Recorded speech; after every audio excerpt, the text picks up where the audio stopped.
Hello everybody. I'm sure that all of us petrolheads are familiar with that feeling you get when a car you've been lusting after for so long finally lands upon your driveway. And certainly there'll be that initial burst of excitement, but then a few weeks later maybe it's replaced with something else.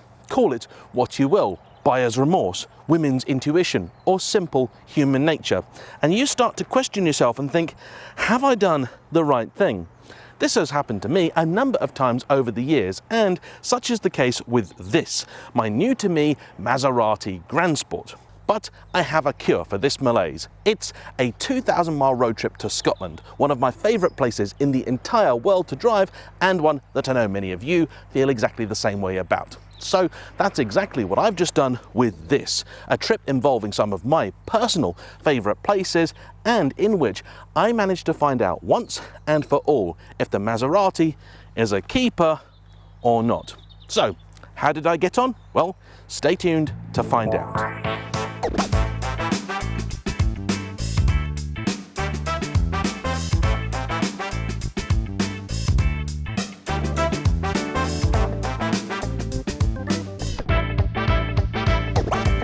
By now, I would hope that the Maserati GranSport needs no introduction, but just in case, this is the car that came out of the Coupe, the car that most people call the 4200, which is itself an evolution of the older 3200 introduced in the late 1990s. The big difference essentially between the two is the lack of the fabulous boomerang lights on the later cars, a great shame I think, and the fact that the 4200 replaced the old 3200's 3.2 litre Maserati built bi-turbo V8 with a Ferrari derived 4.2 litre naturally aspirated one.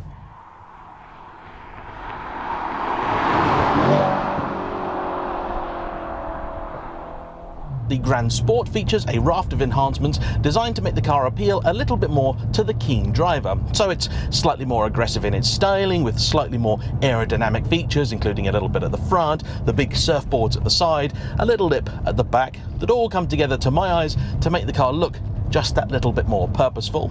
It also has a whole 10 extra horsepower, courtesy of that 4.2 litre Ferrari built engine. Inside, it is also more bespoke than you might expect, with wider, more bucketed seats, door pockets replaced with little leather pouches to accommodate for those, and a redesign of the whole centre area here, as well as a smattering of carbon fibre throughout. The big deal for many though was the fact that this car was available exclusively with Maserati's Cambio Corsa gearbox, a single clutch automated manual that is a very, very close relative of Ferrari's F1 system.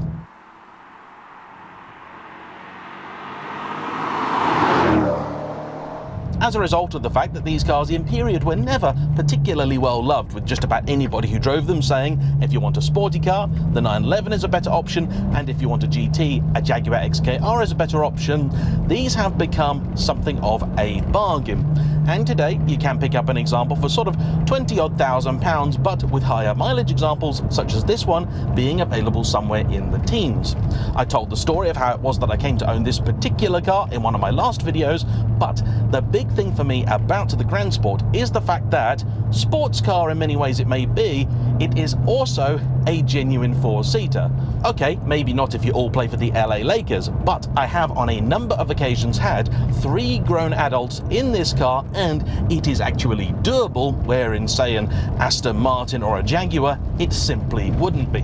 This was key for me because I needed a genuine four-seater in order to be able to do what I was planning up in Scotland. So that trip began over in East Anglia. I took the usual motorway routes up, heading across the A66 before finally making my first stop in Glasgow. I then headed north on some of the classic tourist routes, the A82, going through Loch Lomond, Fort William, Fort Augustus, all that sort of stuff, stopping off at what is for me one of the most important and poignant places you can, the Commando Memorial over at Speen Bridge. And if you find yourself in the west of Scotland or on the way to the Isle of Skye, I would highly recommend it. I think it's a very, very special place to go.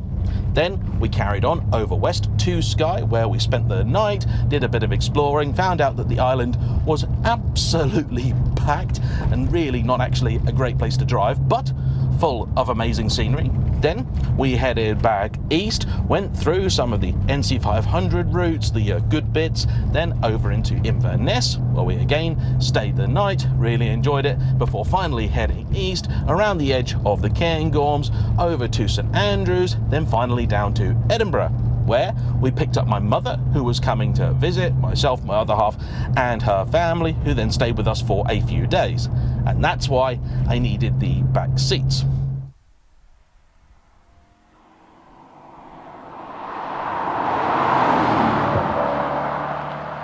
So, where to begin with the evaluation of the GranSport? I suppose at the first part of any journey, packing the car. And it didn't exactly get off to a flying start, I have to say, because one thing about the GranSport is that although it's got quite a bit of room in here, the boot is somewhat compromised. It's just not a great size. If I think it were just 3 normal people going away for 3 normal people's holiday stuff, it'd likely be okay, because you've still got 1 seat in the back spare. However, I am not normal people, and whenever I go anywhere, I take all my filming kit with me.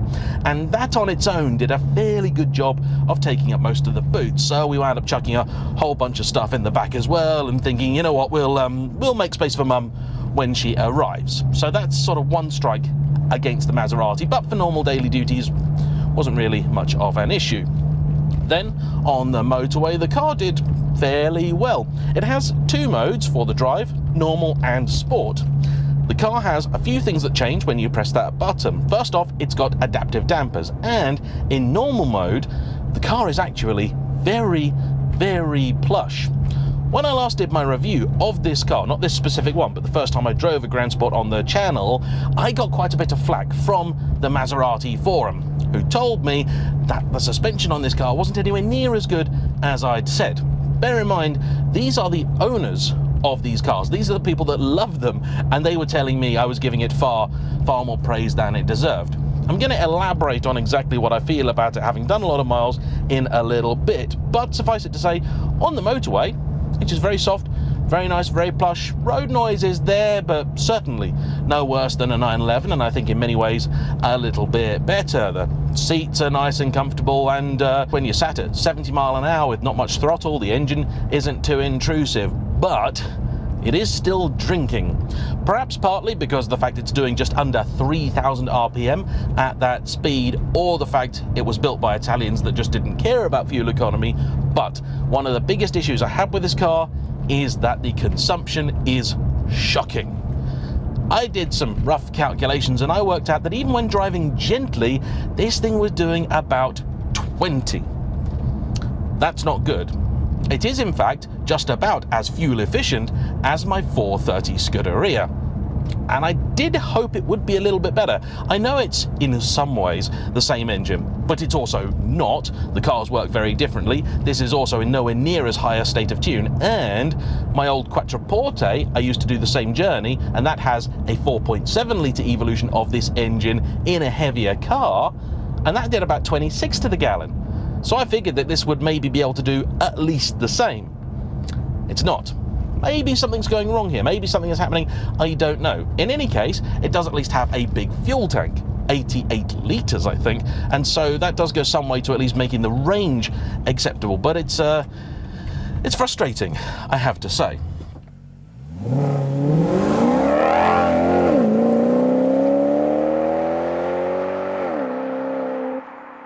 Oh, the handbrake is useless, by the way.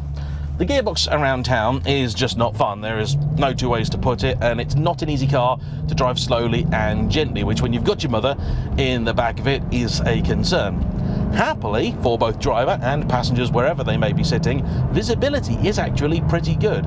There is a lot of glass in this car, so even if you are in the cheap seats, you can still see quite a bit. With this grey leather interior, it's a fairly nice, light and airy place to be, and it really, really is a lovely car to drive once you're on the move. For those who happen to live on tight little country lanes like myself, I also appreciate the fact it's a relatively narrow car, and because of the way it's shaped, you've got a fairly good idea of where the bonnet is. Compared to, again, say the equivalent Jaguar or Aston Martin, I find it's an easier car to place. A V8 Vantage, by comparison, feels like it's twice the size, even though it's actually a smaller car.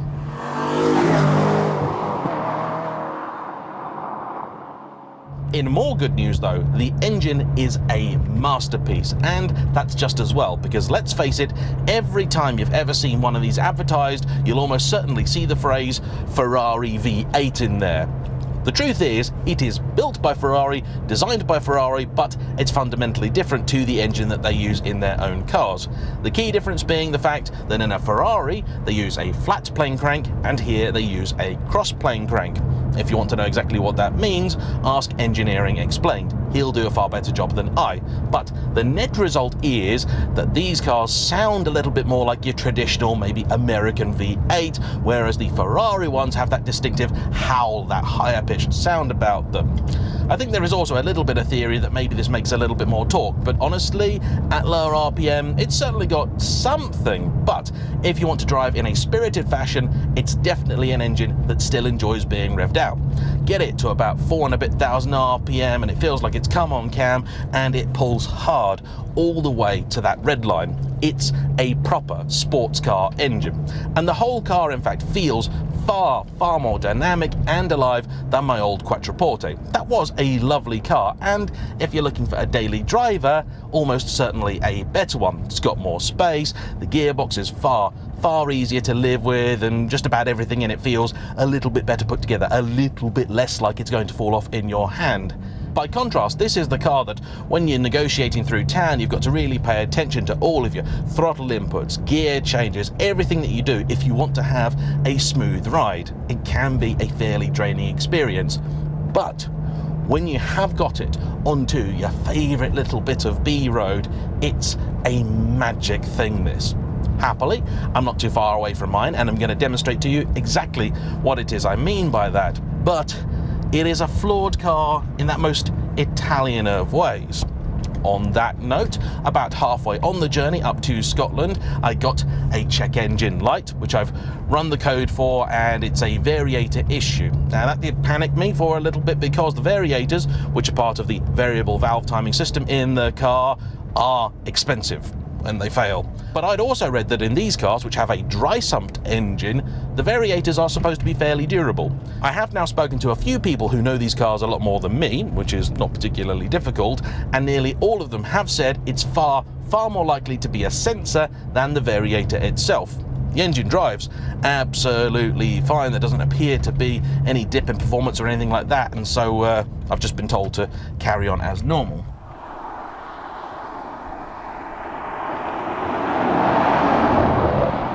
Perhaps more annoyingly, I did also get an airbag warning light on the way, and this was actually an issue that the previous owner had told me about. When I went through the history folder for this car, which is extensive, I found that it had actually had the passenger airbag switch replaced about 5 times, and I think that's what's failed here. The previous owner told me that rather than him replacing it when it failed, he simply cleaned the contacts for it and put it back in, and that made the error go away. It does appear that was only a temporary fix. So let's talk a little bit about the gearbox, because that is by far the most controversial part of this whole car. It's another one of the things that is altered when you take the car from normal into sport mode. And this car has a modification to it, which is affecting the way that the whole thing is behaving, which is the Formula Dynamics drive-by-wire throttle module. And this is one of those devices that, when you read the literature on the Formula Dynamics website, it does all sound rather good and lovely. In short, it's supposed to improve the performance of the car and notably make the clutch engage a little bit sooner. This will then make the clutch last a little bit longer, so essentially it's a win-win-win. However, you read more and more and you start to think, well, how can it do all of this stuff? Because all it's actually doing is simply interfering with the throttle itself. What it is a sprint booster. So what it's doing is hijacking the signal coming from the throttle pedal, which in this is essentially a digital device, and telling the car you've put your foot down further than you actually have. For about £1,000 plus fitting, I'd rather just put my foot down further. It does mean that once you are on the move, it does make the car a little trickier.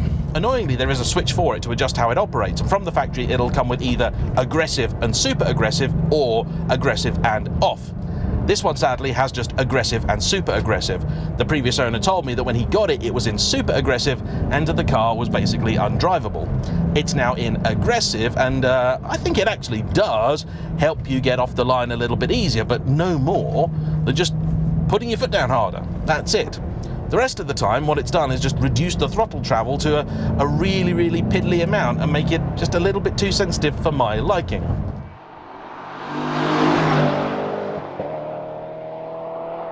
I started all of this by talking about the gearbox, didn't I? And around town, it's a bit of a pain. Yeah, the Formula Dynamics bit maybe does help you a little bit off the line, but I've yet to find a way to drive it smoothly and consistently.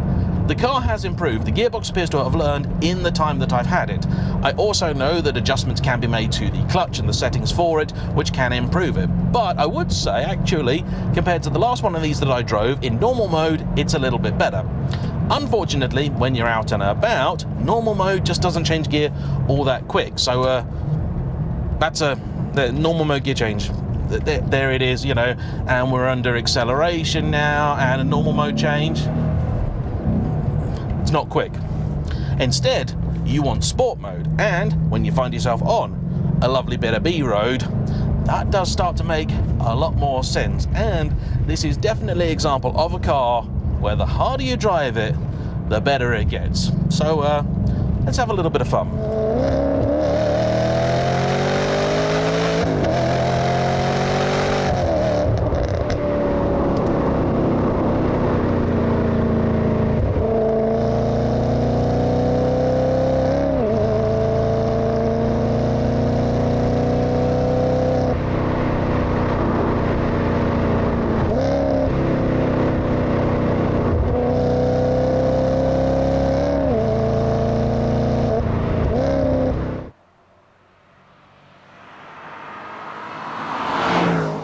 It's a laugh, this car.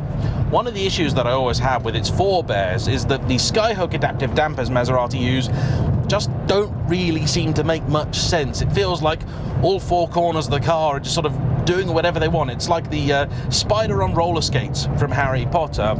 In the GranSport though, it works. The older cars seem to have this weird sort of delay on turning. You turn the wheel, then the car takes a moment, then it loads up, then eventually it does what you want, and that just breaks your flow and it makes it a car you can't really trust. This you can. No, its ultimate limits just don't feel that high. A V8 Vantage, I think, for example, feels like a better tied together car. However, it does feel a little more interesting, a little more exciting, a bit more dynamic than, say, a Jaguar XK. Again, not close to a 911, but it's a lot of fun. The speed you carry actually isn't all that high. You look down, you think you're doing 80, and actually you're only doing 60. But, you know, these days, I don't think that's actually an entirely bad thing. It also makes a glorious noise, this car. It's got an X-pipe in the middle, which helps it sound just that little bit fruitier without affecting anything else. A point of interest is that when I was buying this car, it was important I got something that was ULEZ compliant, because with it being my essential only four-seater as the Cayenne was going, I wanted it to be the car that I could, if need be, take into London. I knew it wasn't going to be a particularly enjoyable experience, but it'd be even less enjoyable if I had to pay £12.50 extra for the privilege.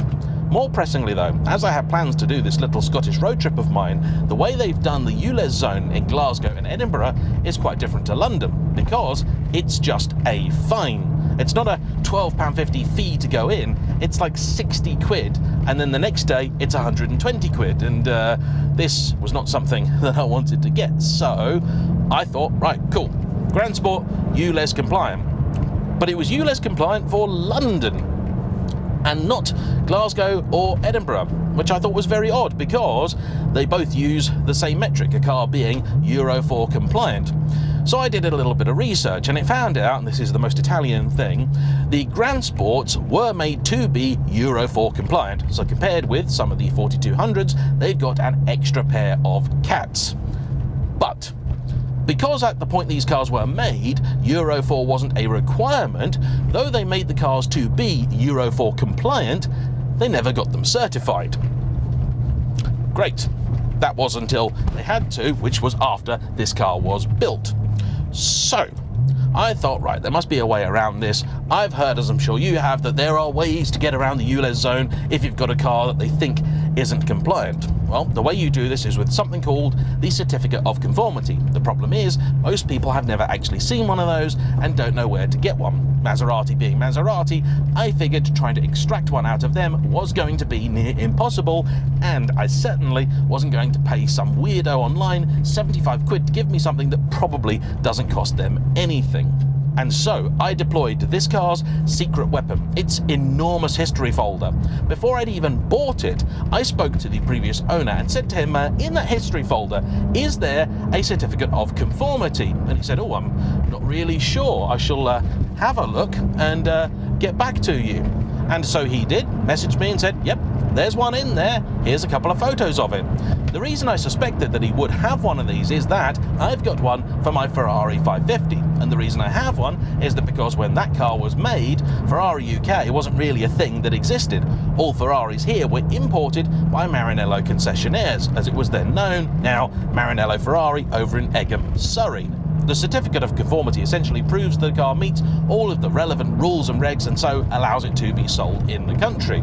I figured that Maserati and Ferrari being connected at the time, it was likely going to be the same case for them, and that turns out to be true. So I got the pictures of the Certificate of Conformity, in which you'll see the individual numbers for CO output, hydrocarbons, NOx. I then found a document that told me what the Euro 4 rules were, and as I suspected, this car actually was Euro 4 compatible in all those ways. So I emailed Air Quality for Scotland and said, hello everybody, I've got this nice lovely car that I think I should be able to drive in your fine cities, but you don't seem to agree. And so they got back to me and said, haha, so you think you can drive your car here, do you? Well, you better give us your Certificate of Conformity. So I sent the photos I already had, and a few hours later they said to me, yeah, no, you've got us.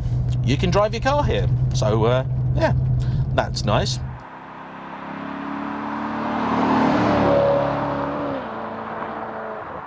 You'll have already seen in this video quite a bit of the footage that I took while I was up in Scotland. I had hoped to actually film this entire video there, but unfortunately circumstances conspired and I just ran out of time. I knew I'd have plenty of it when I got home, so I figured I'll get my nice background B-roll shots and I'll lay them through this video to give you a bit of a flavour of the trip. And for some of these shots, my other half did the videography, and for a few I did with friends of mine driving the car. And I've got to say, seeing and hearing this going past did make me start to fall in love with it quite a bit, because it looks and sounds fantastic. The noise to me is just right. It's interesting, it's exciting, but it's not shouty loud. I wouldn't really want it much louder than this, if at all.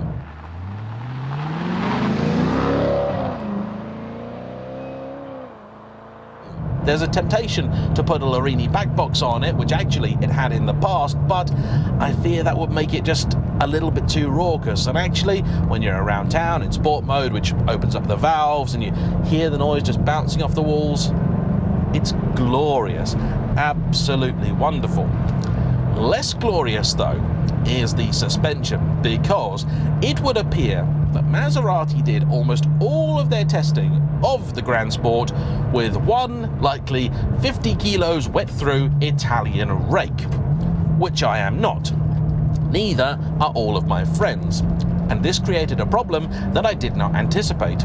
You see, driving the car around as I am now on my own, even as not a rake, the car's fine, the suspension is decent, it does a largely good job. But this is a very big but. When you've loaded the car up with a few extra people and all of your stuff for a couple of weeks away, that suspension definitely gets a bit lower. And a few towns in Scotland are really fond of speed humps, particularly those nasty little blisters, you know, the speed hump that sits in the middle of the road, and you tend to get a pair of them. And on my own, those are not a concern whatsoever. But with 3 people in the car, or even sometimes 2 plus luggage, they're a problem.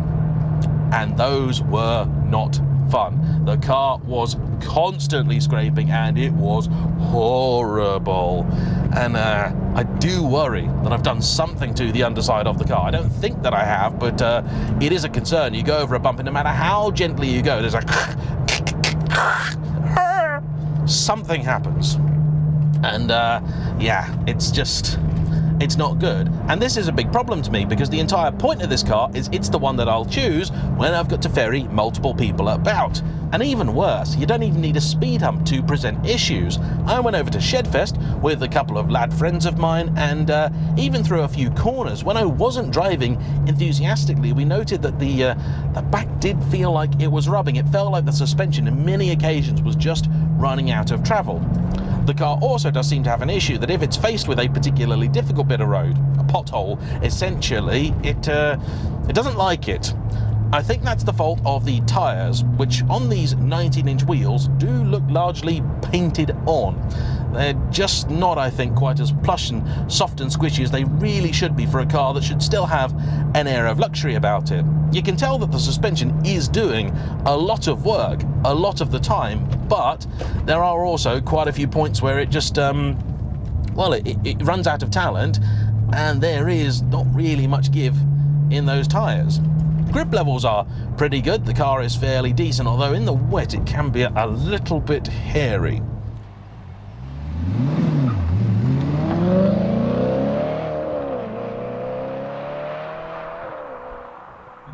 When you do have 3 or 4 of you in the car to deal with, I have to say it's actually not as terrible as you might think. There is, as mentioned already, plenty of room. The seat will move forward and backwards electrically, though this being Italian, you do have to be careful, because sometimes this one won't click back properly. So you've just got to press the bit on the side, and then the back will slot itself into place. That reminds me, one thing that does seem worth noting, if you are a taller driver, this car does actually have a little bit less space in it than you might imagine.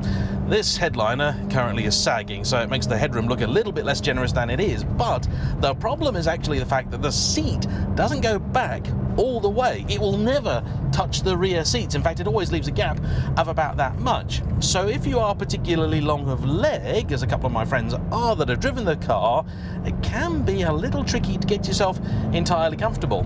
In fact, the first sort of 500 to 1,000 miles that I did, I was really not happy with the driving position. It was only actually, of all things, when I changed my footwear that I became a lot happier with it. I got some trainers that had just a lot less sole to them, and so I had a little bit more space for my feet, and that seemed to fix things, but that I didn't expect, I have to say. Little bits of road like this though, oh, it's fun. Even in sport mode, it's still certainly softer than a lot of, say, pure sports cars, but that doesn't really bother me. It's these bits of road where the whole thing feels like it actually really works, and most importantly, it involves you in the drive. The gearbox just works. I've no complaints with it when you're doing this sort of thing. The engine's marvellous. And you fall in love with it. In fact, I would say that the only other car I've had which compares in terms of frustration factor is my Z4 M Coupe. That was very similar. Around town, not a pleasant experience. It frustrated, it annoyed, it was too stiff, it was too snatchy in the throttle department, very unhappy. And then, when you finally get it onto a road like this and you go, right you devil, I'm gonna give you a darn good thrashing, it loves it. And so do you.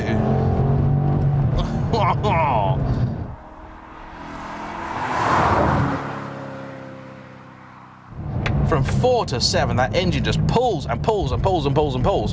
At like 3,000 RPM, you'll be sat here thinking, for 400 horsepower engine? Yeah, rubbish. But you get to about 5 and you go, oh, it is, isn't it? Yeah, crumbs. And yes, I know how engines work. I know that's not, what's going to be going on, but you get the idea, right? Oh, listen to that. See, the downshifts, they're great. Even the upshifts, they're pretty quick too. Incidentally, unlike in the Ferraris, the Maserati doesn't seem often to like you helping it out. All of these things, when you're on it, you should just leave your foot in. But in a lot of them, when you're around town and so on and so forth, you should just lift a little bit. The Maserati sometimes seems to want it and sometimes doesn't. It's a very confused cookie. I know a few people commented on that in my previous video where I said, yeah, just lift the throttle and it'll be better. And if you want to drive smoothly, sometimes that is the case, but not always. Odd car, just odd car, full stop. And so I did my 2,000 miles with the car, enjoyed it thoroughly, loved looking at it, and got back home with it a couple of weeks ago. What's my conclusion then? Is the Maserati going up for sale, or is it going to stick around? Well, I think it's going to be moved on, because the fact is that when it's in its happy place, it is a fantastic car. But its happy place is when there's one or maybe 1.5 of you in it, you've got the right road, and you can drive the car hard. The simple fact is, I've got a lot of other cars that are probably better than this in that scenario. And the whole point of the GranSport was that I wanted a car which was good for when I've got more than 2 people to ferry about. And that's just not what this is any good at. It is, I would say, almost unique in the fact that it really is a sports car with 4 seats. Well, parking is not the easiest, by the way, because it does have reversing sensors, but they have been disconnected by the previous owner because they were just so criminally unreliable. Anyway, so yes, this is really a 4-seater sports car, and that's not what I needed. I needed a 4-seater GT. The Gran Turismo, unsurprisingly given the name, is more GT than the GranSport, but I had hoped this would have enough of the GT bit for it to make sense. It doesn't.